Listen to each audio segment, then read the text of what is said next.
library and I'm going through this book, Simply Economics, DK series. And believe me, it is so interesting. And it is a book to have in one's own library.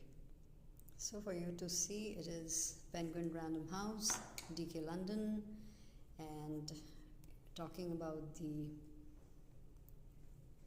contributors, you have what is consultant Peter Antonioni, a lecturer in the Department of Management Science and Innovation at UCL, where he teaches the economics of technology and information sector.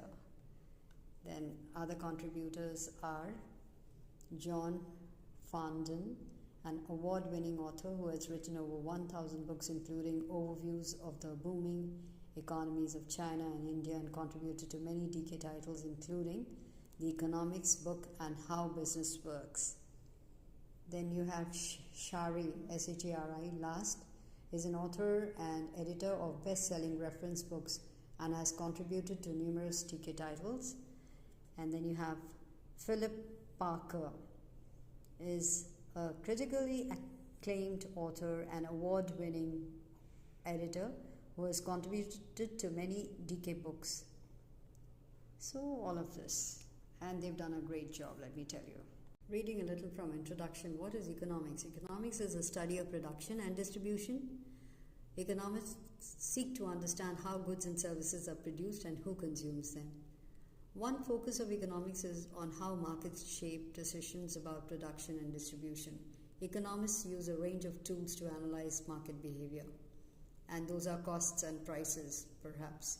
And then economists use models, mathematical or conceptual maps of a situation, to stimulate and understand real-world problems. These models remove or simply some of the details of reality in order to gain a better understanding of how a market or even a country changes as individuals or institutions make different choices. This kind of economic analysis leads to two types of conclusions: positive statements, that is accounts of how the world actually is. For example, excess supply leads to falling prices.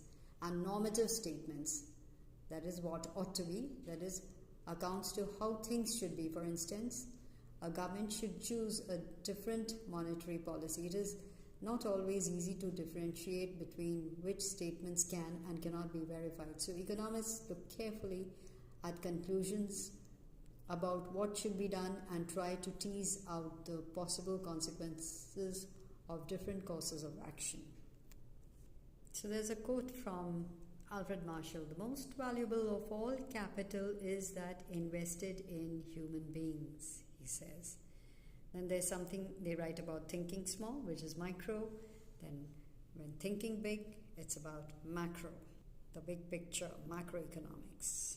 Micro are the pieces of jigsaw puzzles, and the macro is the jigsaw puzzle all done. Oh, very well put. So there are the schools of thoughts like the classical, Keynesian, Schumpeterian, ecological, well-being and caring economics, and then complexity economics, behavioral economics.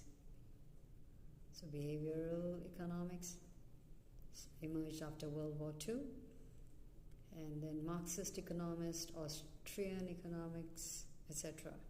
And each one, these schools provide tools for economic analysis, sometimes very differently from each other. Each tends to emphasize separate features of the economy in their studies. And this is very interesting.